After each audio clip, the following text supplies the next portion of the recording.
Salam əziz müəllimlər və müdavimlər. Bugünkü dərsimiz olacaq Azərbaycan tarixindən, Azərbaycan 15-ci əsr sosial, iqtisadi və mədəni həyatı. Dərs 25 olacaq. Deyir ki, Ağqoyunlu, Qaraqoyunlu dövləti yaranan zaman bu dövlətlərin idarə etmə sistemi Səlcuq dövləti idarə etmə sistemindən götürmüşlər. İdarə etmə sisteminin əsas çox hissəsini, amma onun tərkibinə Monqol elementlərini də daxil etmişdilər.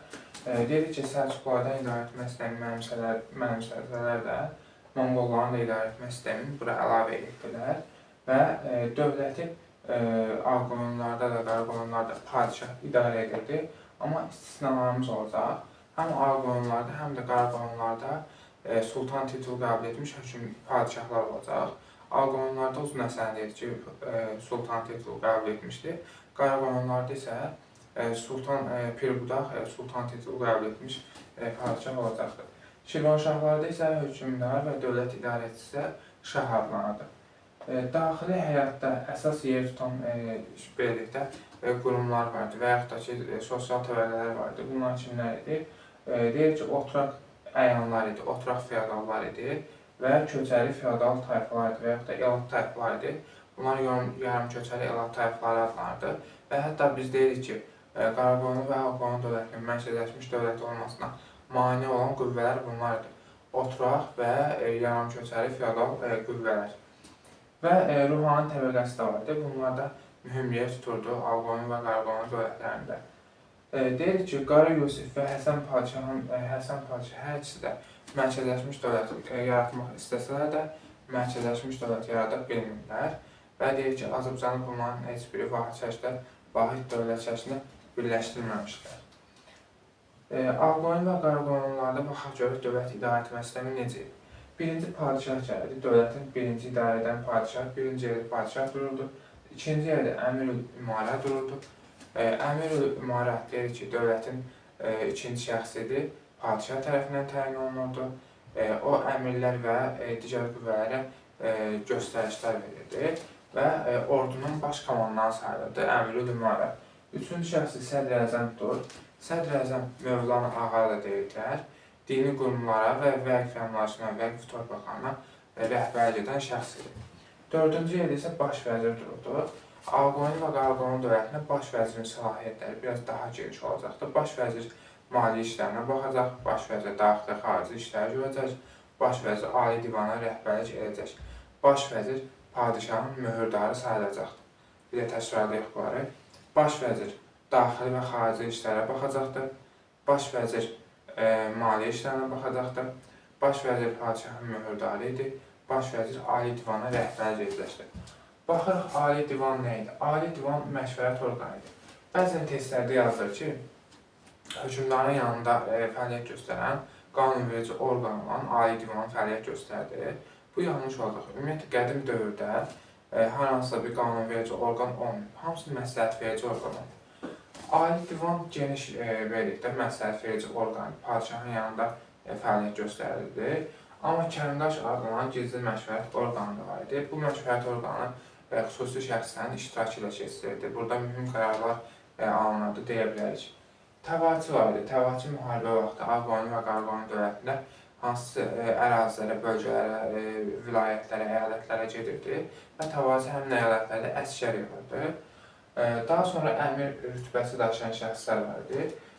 Əmirlər də yarımköçəri əyanlar adlı atlı qoşuna rəhbərlik edən şəxslər idi.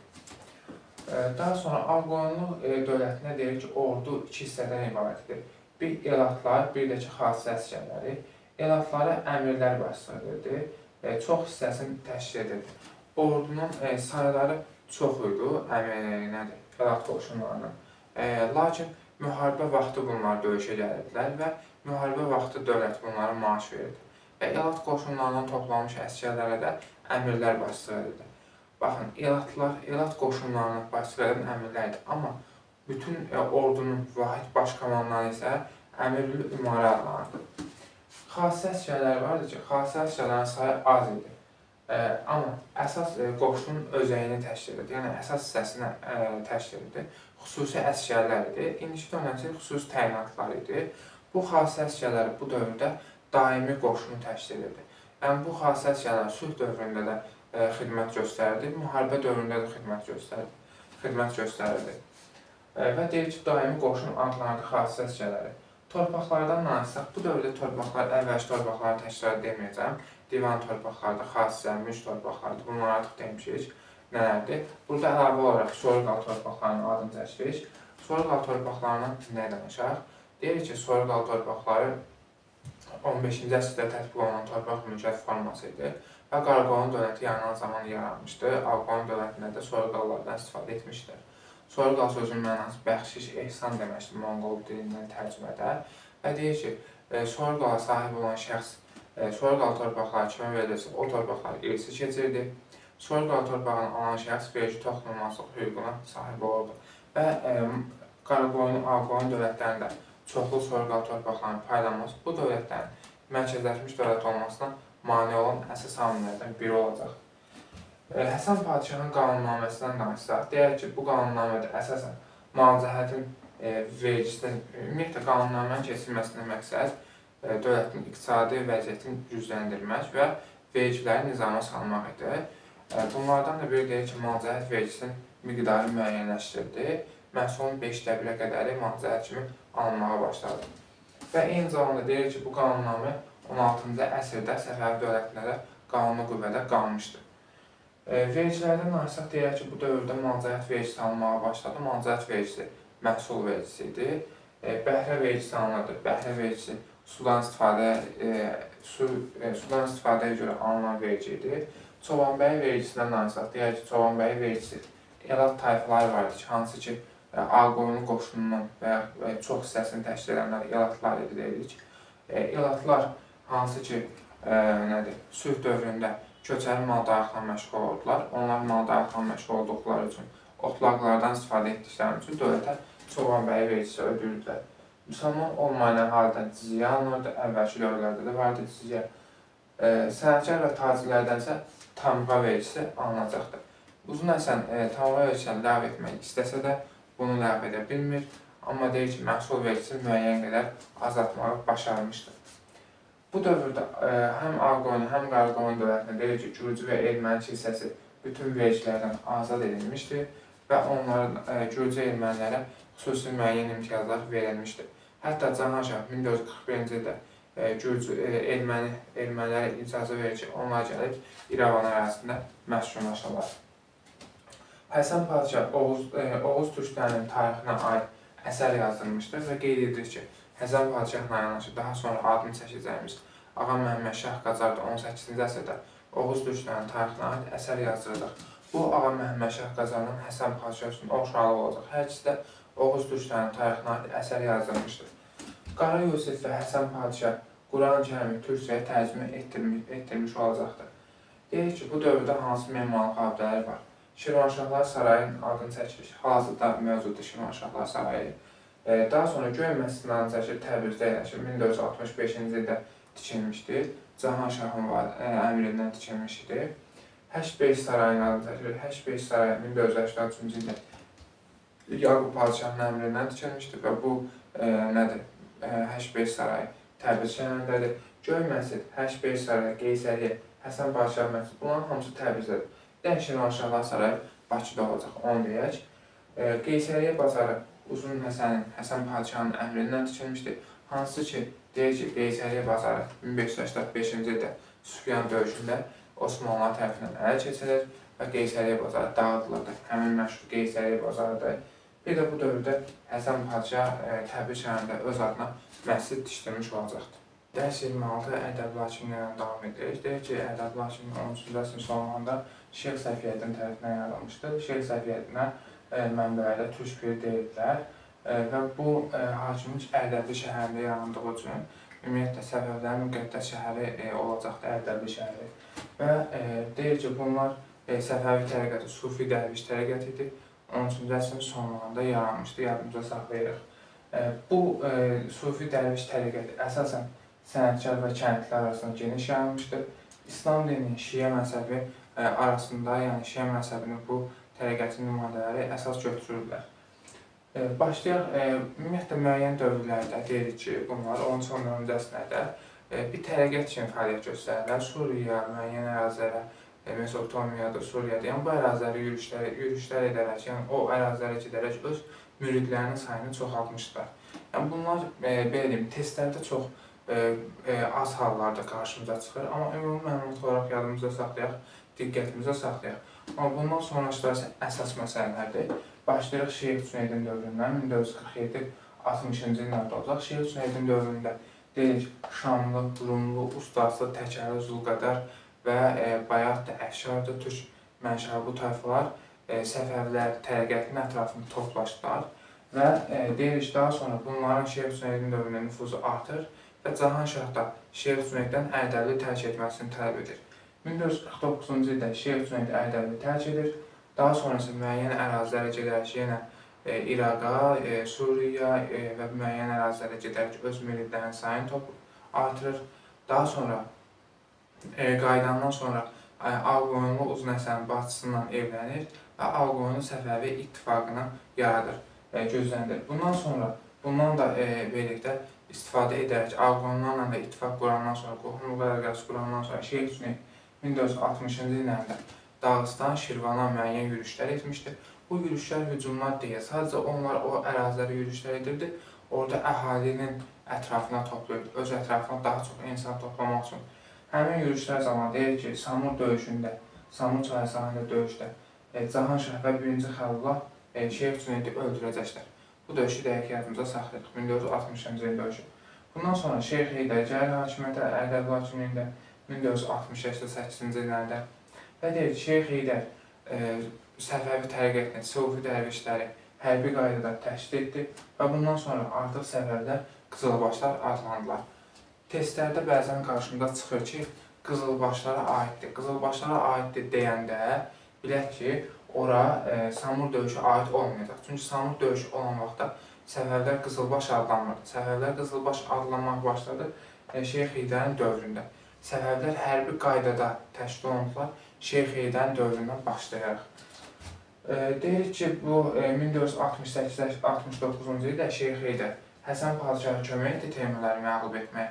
Onsuz da Həsən Padişahla, yəni Ağqoyunlarla bunların qohumluq əlaqəsi yaranmışdı Şeyx Cüneydin dövründə. Şeyx Heydərin dövründə də davam etdi bu. Və deyir ki, Həsən Padişahı kömək etdi Teymurləri məğlub etməyə. Həsən Padişah da 1470-ci ildə Şeyx Heydəri Ərdəbil taxtına oturtdurdu. Bundan sonra bundan istifadə edən Şeyx Heydər, amma bu 1477-ci ildə Həsən Padişah öləndən sonra o Səfəvilərlə Ağqoyunların vəziyyəti dəyişdi. Qohumluq münasibəti, dostluq münasibəti pozuldu. Çünki Ağqoyunlarda Yaqub Padişah gəldi hakimiyyətə. Şeyx Heydər 1483, 87, 88-ci ildə Dağıstana və Şimali Qafqaza, Şirvan ərazisinə müəyyən yürüşlər etdi. Bu yürüşlərdən artıq etməsini istəmirdi kim? Yaqub Padişah. Çünki Heydərin nüfuzu çox yüksəlmişdi və Yaqub Padişah bundan ehtiyat edirdi. Və bunun üçün də Şahdağ döyüşündə Şeyx Heydər Fərrux Yasarla döyüşəndə Yaqub Padişah da Fərrux Yasara dəstək oldu. Və Şeyx Heydər 1488-ci ildə baş verən Şahdağ döyüşündə məğlub olub və öldürüləcəkdir. Bundan sonra Ərdəbil işğal olunur Ağqoyunlar tərəfindən, Yaqub Padişah tərəfindən və Şeyx Heydərin oğlanları həbs olunur. Daha sonra Şeyx Sultan Əlinin dövrü olacaq qısa müddətdə. Rüstəm Padişah 1492-ci ildə hakimiyyətə gələndə Sultan Əlini həbsdən azad edir və onu Ərdəbil hakimi kimi tanıyır. Amma daha sonra Sultan Əlinin nüfuzunun artmasından ehtiyat edən Rüstəm Padişah 1494-cü ildə Şəməsi döyüşündə onu öldürür və yəni onun qardaşlarını həbs edir. Şeyx İsmailin dövründən danışaq. Şeyx İsmailin dövrü, Şeyxliş dövrü 1494-1501-ci illərə əhatə edəcək. Deyək ki, Şeyx İsmail Lahıcanda 6 il qalmışdı, 5-6 il təxmini.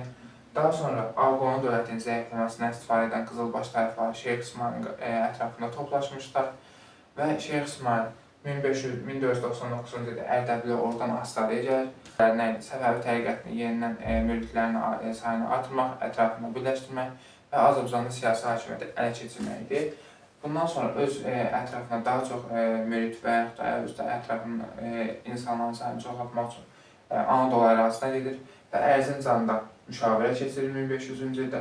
Bu müşavirədə ilk zərbəni Şirvanşah Fərrux Yasarı vurmaq qərarı alınır.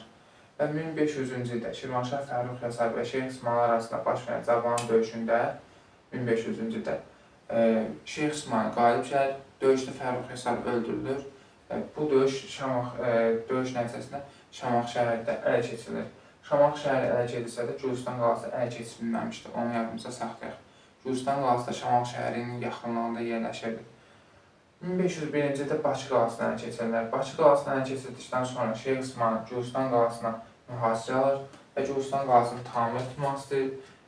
Lakin Əlvənd Mirzənin cənubdan Şeyx İsmayıl üzərinə hücum etmək xəbərini alan Şeyx İsmayıl bu hücumu dayandırır, Gürcüstan qalasının mühasirəsini dayandırır və Əlvənd Mirzə üzərinə hücuma keçir. Daha sonra bu mövzuda nələri yadımıza saxlamalıyıq? Əsas məsələlər. Əsas məsələ döyüşlərdir, illəridir və hansı döyüşdə kimlər öldürülür, bunları bilməliyik. Başlayaq buradan təkrar yazmışam. Samur döyüşünü 1960-cı ildə baş verdi. Şeyx Cüneyd öldürüldü. Kim tərəfindən öldürüldü? Bax, bunu da diqqətli olmalıyıq. Şeyx Cüneyd öldürüldü. Ümumiyyətlə, Şahdağ döyüşündə də, Samur döyüşündə də Şirvanşahlar var. Hər ikisində də Şirvanşahlar var. Samur döyüşündə Qaraqoyunlu Cahanşahdır.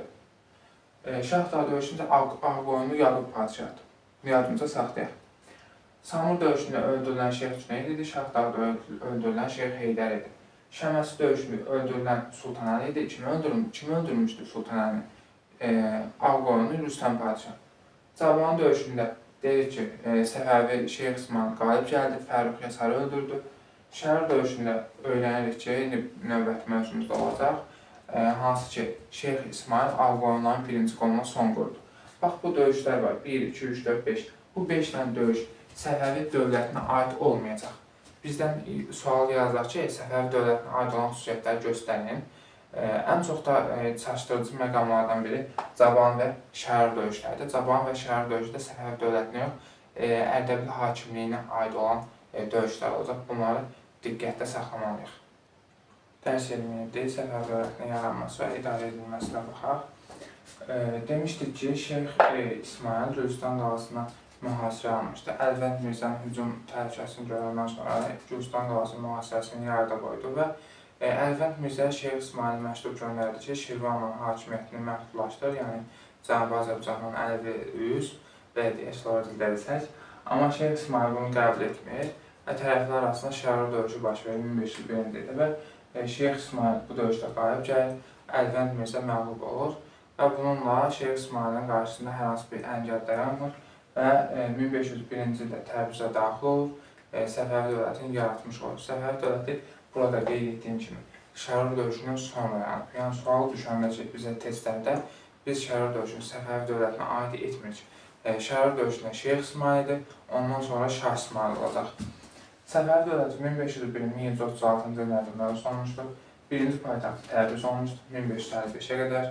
Daha sonra Qəzvinə köçürüldü 1555-1598-ci illərdə Qəzvin olacaq. 1598-dən daxil olmaqdan sonraki illərdə isə İsfahan şəhəri olacaqdır. Deməli, Şah İsmayıl Ağqoyunların birinci qoluna, daha doğrusu Şeyx olan dövrdə şəhər döyüşünə son qoydu. Amma daha sonra Şah olduqdan sonra Alma bulağı və yaxud da Həmədan döyüşünə 1503-cü ildə Şah İsmayıl və Murad Mirzə arasında döyüş baş verir və bu döyüşdə Şah İsmayıl qalib gəlir, Ağqoyunlu dövlətinin ikinci qoluna da son qoyur və Ağqoyunlu dövləti tarix səhnəsindən silinmiş olur. Bu döyüşdən sonra deyir ki, Səfəvi dövləti əsasən Fars və Əcəm İraqı ərazilərini ələ keçir. Ümumiyyətlə, Səfəvilər bu dövrdə, Şah İsmayılın dövründə İranın, Ələb İraqını 1503-cü ildə ələ keçir. İranın mərkəz və şərq əyalətlərini desək daha doğru olar bu ərazilər və ümumiyyətlə, yadımızda qalmasa deyərik ki, İranı və Əcəm İraqını, Ələb İraqını ələ keçirir. Ələb İraqı da Bağdad şəhəridir. 1503-cü ildə ələ keçirir. Dərbəndi 1510-cu ildə ələ keçirir. Burada Dağıstan hakimlərini özündən az saha salır. Dərbəndin işğal olunması və yaxud da Dərbəndin ələ keçirilməsi 1510-cu ildə bunu dəqiq yadımıza saxlayaq. Daha sonra Özbək hökmdarı olan Şeybani xanla 1510-cu ildə aralarında Mərv döyüşü baş verir. Mərv döyüşündə Şah İsmayıl qalib gəlir və bu döyüşdən sonra Səfəvi dövləti imperiya çevrilir. Səfəvi dövləti Xorasanı ələ keçirir və Amudəli yatağından Fərat çayına qədər Səfəvi dövlətinin ərazisi genişlənir və 1510-cu ildən sonra artıq Səfəvi dövləti imperiya adlanmağa başlamışdır. Deyir ki, dövlətin Şah İsmayılın dövründə əksər hissəsi vahid halda birləşdirilmişdir. Bu MİQ imtahanında istifadə olunan bir cümlə idi. Sual düşmüşdü, belə bir sual ki, aşağısında Şah İsmayıl aid belə deyək də xüsusiyyətlər var idi. Bir də bu idi ki, dövlətin əksər hissəsini birləşdirmişdi. Bu, Şah İsmayıl və Şah Təhmasib arasında Eyler-Venn diaqramında verilmişdi. Bunu yadımızda saxlayaq. Əgər əksər hissəsini vahid halda birləşdirib deyilsə, bu Şah İsmayıl olacaq. Yox, bütün Azərbaycanı vahid halda birləşdirib deyilsə, bu Şah Təhmasib olacaq. Deyir ki, bu dövrdə Şah İsmayıl Şirvanşahlar və Şəki hakimliyinin asılı hala salır və deyir ki, Şirvanşahlar da Şəki hakimliyində də daxili idarə etmə sistemi saxlanır, xarici cəhətdənsə Səfəvilərdən asılı hala düşür. Bunu yadımızda saxlayaq mütləq. Səfəvi dövlət Ağqoyun və Qaraqoyun dövlətindən fərqli olaraq güclü mərkəzləşmiş dövlət olub. Sadəcə Səfəvi dövləti dini dövlət idi, teokratik qaydalarla idarə olunan dövlət idi və İslam dini Şiə məzhəbini yayırdılar. Şiə məzhəbini yaydıqları və Şiə məzhəbinə inandıqları üçün həmin dövrdə Osmanlı və Şeybani dövlətləri Sünni məzhəbində olduğu üçün bu dövlətlərlə qəti mübarizə və ya da qəti müharibəyə başlamışlar deyə bilərik. Deyir ki, Səfəvi dövlətində dövlətin birinci idarə edici şah idi, şah adlanır, şah titulunu daşıyırdı. İkinci şəxsi vəkil idi, vəkil şahın dini və dünyəvi işlər üzrə müavin sayılırdı. Burada dayanıram, deyirəm ki, Ağqoyun Qaraqoyun dövlətində kim idi? İkinci şəxs. Ağqoyun Qaraqoyun dövlətinin birinci padişah idi. Səfəvilərdə də şah olsun, fərqi yoxdur, birinci yerdə durur. İkinci yer Ağqoyun Qaraqoyunda kim idi? Əmir-ül-Ümarə idi. Amma Səfəvilərdə kim idi? Vəkil. Vəkil olacaq. Üçüncü şəxs Əmir-ül-Ümarə idi. Əmir-ül-Ümarə ordunun baş komandanı sayılırdı. Ordunun baş komandanı sayılması Ağqoyun Qaraqoyunlarda da belə idi. Amma Ağqoyun Qaraqoyunlarda Əmir-ül-Ümarə ikinci yerdə dururdu. Səfəvilərdə üçüncü yerdə dururdu. Buna diqqət edək. Vəzir dördüncü yerdə dayanırdı. Vəzir maliyyə və xəzinəyə rəhbərlik edirdi. Deyirik burada. Və sədr var idi. Sədr hansı ki, dini işlərə baxır və dini işlərə baxır və fərmanlaşına nəzarət edirdi. Qorcubaşı vəzifəsi var idi bunlarda. Qorcubaşı çərçi ordusuna başçılıq edirdi. Əsasən çərçi ordusu atlı qoşundan ibarət idi. Elat tayfalarından təşkil olunurdu və atlı qoşun, süvari qoşun Səfəvi ordusunun əsas hissəsini təşkil edir. Qızılbaş qoşunudur bildiyiniz kimi. Qazi vardı. Qazi məhkəmə işlərinə başçılıq edir. Ali Məclis şahın yanında fəaliyyət göstərdi. Məşvərət verən orqan idi. Sadəcə məşvərət verirdi. Son qərar isə şah özü verəcək təbii ki. Bəylərbəy şah tərəfindən seçilirdi. Müəyyən bəylər ərazisini idarə edirdi. Həmin ərazidə vergi toplayır. Həmin topladığı verginin müəyyən hissəsini mərkəzə göndərirdi. Müəyyən hissəsini özündə saxlayıb həmin aldığı vergi nəticəsində qoşun saxlayırdı və şahın istəyəndə şaha qoşun göndərirdi, müharibələrdə iştirak edirdi. Daha sonra əgər biz 16-cı əsrə gəlsək Səfəvilərdə mahalları, naibləri idarə edəcək, 17-ci əsrə gəlsək Səfəvilərdə mahalları, qolbəyi idarə edəcək. Daha sonra deyir ki, şəhərləri kəndlər idarə edirdi. Kəndxudalar kəndləri idarə edəcək. Daha sonra xan kimi, sultan kimi kiçik inzibati hərbi rütbələrdə var idi Səfəvilərdə. Səfəvi dövləti deyir ki, Azərbaycan ərazisini bəylər-bəyliklərə bölmüşdür. Baxın, Səfəvi dövləti özü yox, Səfəvi dövləti Azərbaycan ərazisini bəylər-bəyliklərə bölmüşdür. Hansı ki, deyir ki, Qarabağ bəylər-bəyliyi yaranmışdır ilk dövrdə, 1501-ci ildə. Daha sonra Təbriz bəylər-bəyliyi yaranmışdır 1501-ci ildə dövlət yaranan zaman. Çuxursəd 1502-ci ildə yaranmışdır Çuxursəd bəylər-bəyliyi və 1538-ci ildə Şirvan bəylər-bəyliyi yaranmış olacaq.